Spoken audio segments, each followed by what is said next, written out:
지금도 사연을 보내면서 그때 일이 생각나서 손이 덜덜 떨리고 있습니다. 그리고 제가 전생에 무슨 죄를 지었나? 그래서 이렇게 마음의 벌을 받는 건가 고민하고 눈물을 흘리며 찢어질 것 같은 가슴을 부여잡으며 이 사연을 보냅니다. 저는 시골로 귀향했었던 50대 남자입니다. 저와 아내는 전부 다 도시 출신에 직장까지 도시에서 살아온 말 그대로 도시촌 사람이었습니다. 저 같은 경우에는 할아버지 댁이 시골이어서 어릴 적에는 논밭에서 놀기는 했었지만 즐거운 추억은 그때뿐이었고요. 아내의 경우에는 논밭이 있는 시골을 가본 적이 없는 전형적인 도시 여자였죠. 하지만 제가 사업을 하면서 돈을 많이 벌게 되었습니다. 어느 날 아버지가 오시더니 고향에 사시는 친척 어르신 중에 사정이 어려워서 집을 싸게 내놓으신 분이 계신데 너가 좀 비싼 가격에 사주면 안 되겠니? 라고 하셨습니다. 아버지의 부탁이고 제 기준에서는 비싼 가격도 아니었기 때문에 그냥 제가 그 집이랑 주변 땅을 사뒀습니다. 그때만 해도 아버지의 체면을 위해서 사둔 거지 전혀 관심은 없었습니다. 그렇게 아무 생각 없이 말하고 잊고 지냈습니다. 근데 50대 넘어서니까 자식은지 혼자 큰 줄 아는지 반항이나 하고 게다가 제가 하는 사업이 지금은 휘청거리면서 경제적으로 힘들어지더군요. 그래서 여기저기 지인들에게 부탁을 했지만 아무도 도와주질 않는 겁니다. 제가 잘 나갈 때는 간쓸게도 빼줄 것 같던 사람들이, 그리고 제가 그토록 도와줬던 사람들이 제가 어려워지니까 안면을 싹 바꾸는데 괜히 사람이 미워지더군요. 자식이 싫어지고 사람이 미워지니까 아무래도 도시 속 사람이 두려워지니까 떠나고 싶어졌습니다. 그냥 아무도 모르는 곳에 가서 머리를 식히고 싶더군요. 그래서 아내에게 어디 한적한 시골 마을에 가서 살고 싶다고 했더니 아내가 옛날에 지방에 사둔 땅이랑 집이랑 있잖아요. 거기서 있으면 어때요? 이러는 겁니다. 사업을 하느라 전혀 신경도 안 썼는데 아내의 말에 그제야 떠올라서 바로 시골로 내려왔죠. 여전히 시골은 시골이더군요. 하지만 오히려 그게 마음에 쏙 들었습니다. 그래, 아무도 모르는 동네에 가서 마음 정리 좀 하고 살자는 생각이었습니다. 그래서 저 혼자 일단 시골에 내려왔죠. 아내나 아이는 일단 서울에서 살고 있었고요. 제가 와서 시골집을 좀 정비하고 있으니까 동네 어르신들이 오셔서 이것저것 묻더군요. 그래서 친절하게 설명을 했습니다. 그랬더니 어르신들은 여기 청년회랑 마을 발전회가 있는데 언제 한번 들러봐라고 하더군요. 아무래도 시골 정서를 조금 알기 때문에 저는 동네 어르신들이랑 청년회 분들에게 극진이 되었죠. 말이 청년회라고 연세들이 저보다 적게는 10년 많게는 20년 가까이 더 많은 분들이었으니까요. 나름 대접을 꾸준히 하고 동네 봉사활동에 어느 정도 참여했더니 동네 어르신들이랑 청년회 형님들도 저를 마을 사람으로 인정해 주시더군요. 그리고 친해진 뒤에 술자리에서 이런저런 이야기를 하면서 보니까 청년회 형님들 중에는 햇볕에 그을리고 옷을 후줄근하게 입어서 늙어 보이는 것뿐이지 몸이 저보다 다 건장하고 근육이 넘치는 분들이 많으셔서 놀랐습니다. 그래서 제가 역시 도시 사람들보다 농촌에 계시는 분들이 건강하다니까요 하면서 감탄을 하기도 했어요. 그 이후로는 일사천리였습니다. 마을 사람으로 받아주니까 저를 도와서 마당을 꾸며주는 형님도 계셨고 전기부터 전화까지 아름답게 소개를 시켜주셔서 생활에 불편함 없이 해주는 형님도 계셨습니다. 아무래도 평생을 보고 지내온 분들끼리 살아온 촌이라서 그런지 외지인에 대한 거부감은 크지만 한번 자기 사람이라는 생각을 하시면 적극적으로 도와주시더라고요. 그렇게 어느 정도 마음을 터놓으니까 일자리도 알아봐 주셨습니다. 특히 제가 사업을 한창 할 때 그나마 시간 내서 즐겼던 일이 낚시였는데 주변의 낚시터에서 일하라고 자리까지 알아봐 주셨습니다. 솔직히 제가 일을 할 만큼 돈이 쪼들릴 정도는 아니었습니다. 모아둔 돈도 어느 정도 있었고 사람이 싫어서 내려온 거지 일을 하려고 귀농을 했던 건 아니었으니까요. 하지만 형님들은 사람이 놀면 안 된다면서 일자리도 알아봐 주시고 저 혼자 있다면서 반찬이랑 식사도 매번 주시는 겁니다. 그때는 역시 진심은 통하는구나 생각했죠. 그 후에 아내랑 아들도 가끔 시골로 내려와서 시간을 보냈고 저는 있는 돈 없는 돈 끌어모아서 낚시터를 인수해버렸습니다. 개벌은 난 못 준다고 사업하는 버릇이 남아서인지 이리저리 홍보도 하고 낚시터 관리를 열심히 했더니 나름 인기 있는 낚시터가 되더군요. 이젠 일도 익숙해지고 마을 사람들과 호영호재하면서 친해지니까 아내를 시골로 불러도 될 것 같았습니다. 아이도 대학에 들어갔고 어차피 떨어져 지는 시간도 꽤 됐고 이만하면 전원 생활을 누리면서 지친 몸과 마음을 치료하면 되겠다라는 생각이었습니다. 그 말에 아내도 흔쾌히 응해줬어요. 그래서 아내는 대학 기숙사에 들어간 아이를 두고 서울에 있는 걸 모두 정리한 채 시골로 내려와 저와 함께 전원 생활을 시작했습니다. 처음에는 아내가 굉장히 즐거워하더군요. 낚시터에서 같이 일도 하고 가끔 드라이브도 가고 텃밭도 가꾸면서 지냈습니다. 매일매일이 저에게는 소중한 날들이었고 기쁨이었죠. 근데 아내는 점점 활기를 잃어가고 짜증만 내는 거예요. 아침에 낚시터 관리하는 것도 이제는 지겹다. 텃밭 가꾸는 것도 이제는 힘들다며 매일 투덜대는 겁니다. 처음에는 달래도 보고 도심지로 나가서 쇼핑도 시켜줬건만 아내의 기분은 도무지 풀릴 기분이 아니더라고요. 아무래도 도시에서 자라서 도시에서 50년 가까이 살았으니 충분히 이해는 됐지만 이제는 늙어 죽을 때까지 흙냄새 맡으며 살아야 하는데 자꾸 우울해하니까 답답하더라고요. 그래서 하루는 아내에게 당신 뭐가 불만이야?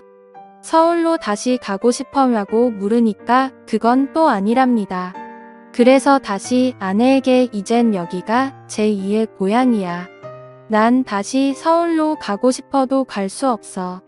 불편한 건 좀 있겠지만 조금만 참자 제발 이렇게 통사정을 했죠. 아내도 그러겠다고 대답은 하더군요. 너무 힘들어서 주변 어르신들과 청년 형님들에게 이야기를 했더니 그런 일들이 예전부터 쑥도록 했다면서 특히 청년 형님 중 한 분은 우리가 너무 무신경했네. 재수씨가 좀 쑥스러워하길래 일부러 동네 적응하라는 뜻으로 말도 안 걸고 그랬는데 이참에 마을 잔치라도 한번 열어줘야겠어? 이러는 겁니다. 저는 괜찮다고 극구사양했는데도 시골 인심이란 게 아무래도 통이 크다 보니까 정말 마을 잔치가 돼버렸습니다.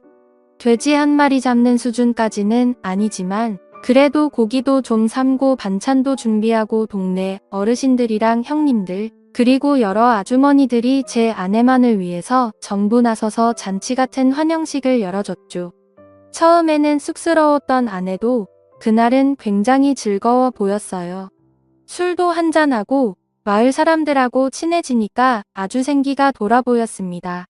그래서 술도 마셨겠다 기분도 묘하게 좋아져서 그런지 그날 밤에 아내랑 오랜만에 행복한 시간도 보냈습니다. 이제부터 모든 게 잘 풀릴 거라 생각했습니다. 아내도 예전보다는 기운을 좀 차린 것 같더고 그래서 낚시도 일을 마치고 와보면 아내는 동네 청년 형님들과 마을 일을 돕고 있거나 아니면 집 앞 텃밭을 가꾸고 요즘은 인터넷으로 정원 가꾸기 이런 걸 보면서 공부도 하더라고요. 그 모습을 보면서 흐뭇했죠. 하지만 아내의 비밀을 알게 된 건 몇 달이 지나고 나서부터입니다.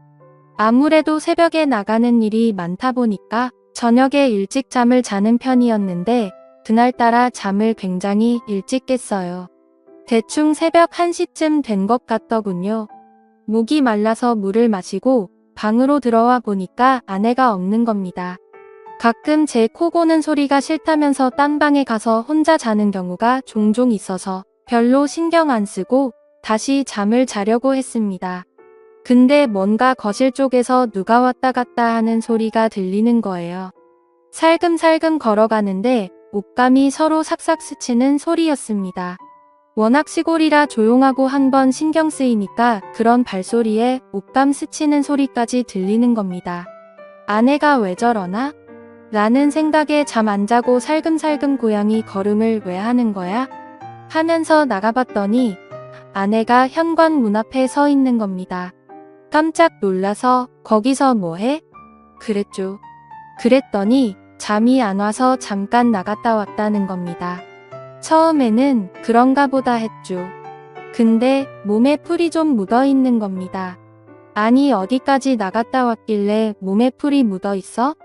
라고 하니까 아내는 깜짝 놀라면서 묘 앞에 갔다 오는데 좀 묻었나 보네? 이러는 겁니다. 그래서 농담으로 모르는 사람이 보면 어디 논밭에서 뒹군 사람으로 보여? 라고 했더니 아내는 눈에 쌍심지를 켜고 아니 무슨 말을 그렇게 해? 내가 새벽에 나가서 어떤 놈하고 뒹굴다가 왔다는 거야? 이러는 겁니다. 반응이 너무 거세서 좀 놀랐죠. 아니 농담으로 그런 거지 누가 진짜 그렇다고 믿겠어? 그 말에 아내는 상당히 기분이 나쁘다는 투로 당신 나한테 그런 말 하지 마. 엄청 기분 나빠 이러면서 다른 방으로 들어가서 잠을 자더군요. 그때만 해도 거참 별거 아닌 것 같고 엄청 화를 내네? 라고 생각했습니다. 그 이후로 그 일은 잊고 지낼 정도로 바쁘게 살았습니다. 낚시터 관리하고 서울에서 지인들의 도움으로 다른 일도 벌이게 되니까 한 달에 며칠은 서울로 올라갔다 내려오기도 하고 귀농을 한 이후로 뭔가 일이 잘 풀려가더군요. 아무래도 몸도 마음도 안정이 돼서 그런가 보다라고 생각했습니다. 그날은 서울에서 회의가 늦게 끝나서 아침 일찍 내려갈까 하다가 그래도 잠은 집에서 자려고 새벽쯤에 시골집에 도착을 했죠. 문을 열고 들어가니까 아내는 자고 있더라고요. 근데 주방에 누군가랑 술을 마신 듯이 어지럽혀져 있고 낌새가 좀 이상한 겁니다. 도대체 누굴 데리고 와서 술 마신 거야? 라는 생각이 들더군요. 제가 좀 깔끔을 떠는 성격이라 피곤해도 술병이랑 안주 널브러진 것은 치우고 자야 했거든요. 그래서 이것저것 치우는데 의자에 못 보던 열쇠 꾸러미가 있는 거예요. 보아하니까 바지 허리춤에 채우는 창고 열쇠 꾸러미였습니다. 이게 왜 여기 있지? 누구 거지? 궁금하더군요.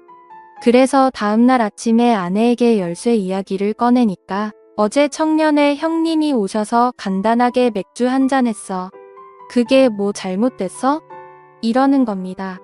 마을 사람이 우리 집에 올 수도 있고 맥주 한잔 나눌 수도 있겠지만 열쇠까지 떨어뜨리고 갈 정도로 정신이 없었다는 게 이상한 거죠.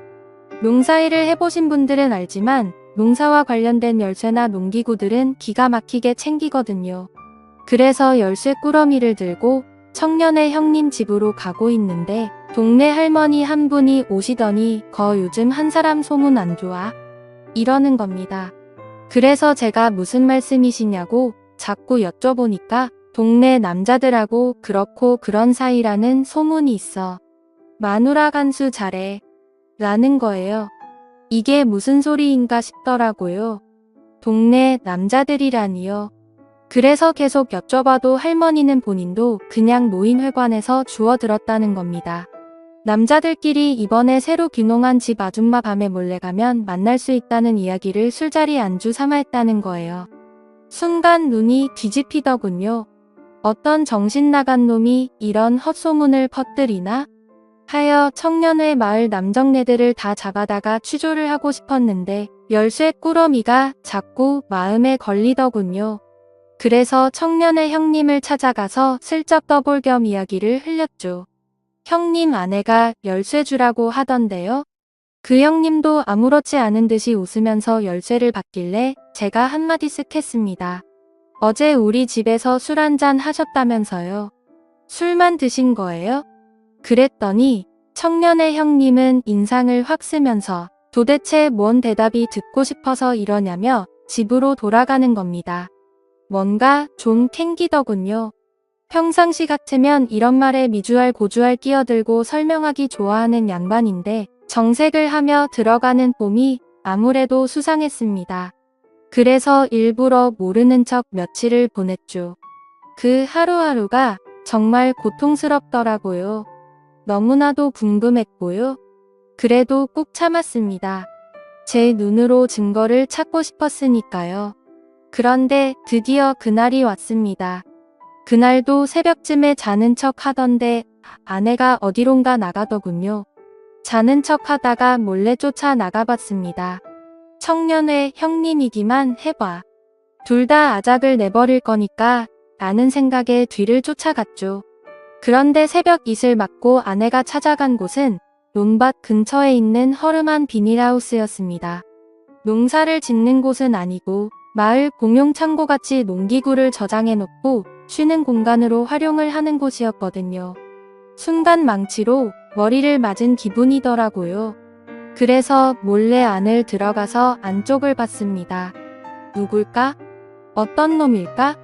궁금하기도 하고 막상 보면 열받을 것 같아서 두렵기도 하고 손이 부르르 떨렸지만 안을 들여다봤죠. 그런데 세상에나 청년의 형님이 아닌 다른 형님인 겁니다. 이건 또 뭔가 싶더라고요. 둘은 이미 더러운 짓을 벌이기 시작했더군요.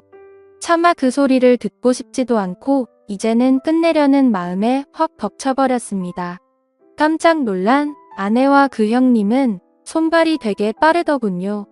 언제부터 이랬냐며 제가 화를 막 내니까 갑자기 그 형님 입에서 더 충격적인 말이 튀어나왔습니다. 난 오늘이 처음이고 다른 사람들을 몇 번 만났어. 이건 또 무슨 소리인가? 머리가 띵 하더군요. 아내는 여보 지금 이 사람이 정신 나가서 헛소리 하는 거야. 믿지 마. 라고 하더니 나중에는 살려달라고 빌고 나중에는 악에 받쳐서 맘대로 해. 하면서 들어 눕더군요. 하지만 계속 소리를 지르고 난리를 쳤더니 끝내 몇 군데 집을 가리키는 겁니다. 그 새벽에 그 집 문을 발로 차고 들어가서 나와. 우리 마누라 건든 놈들 나오라고. 큰 소리를 쳤습니다. 동네가 난리가 났죠. 알고 보니 마을에 체격 좋고 힘 좀 쓴다는 대여섯 놈, 그리고 물론 청년의 형님도 껴 있었습니다. 마을 남정네들 대여섯 놈이 마누라랑 놀아갔다더군요. 하늘이 무너지는 기분이었습니다. 그놈들은 제 아내가 먼저 유혹을 했다면서 핑계만 늘어대고 아내는 아니라고, 자기는 그런 적 없다고 싹싹 빌고 아주 난장판이었습니다. 조용히 끝내려고 했지만 도저히 안 되겠더군요. 근데 마을 이장님이 한사코 말리고 제발 경찰에 신고를 안 하면 안 되겠냐며 싹싹 빌더군요. 그리고 마을 사람 모두가 잘못했다면서 합의금은 얼마든지 주겠다며 싹싹 빚는 겁니다. 확인을 해보니 무슨 대가성으로 주고 판 것도 아니고 아내가 자발적으로 나섰던 터라 이걸 어떻게 처벌하기도 애매하더라고요. 이제는 더 이상 더러운 쓰레기들이 사는 동네에 도저히 있고 싶지도 않고 아내를 보고 싶지도 않아서 아내와는 이혼을 했고 정신적 위자료를 청구했습니다.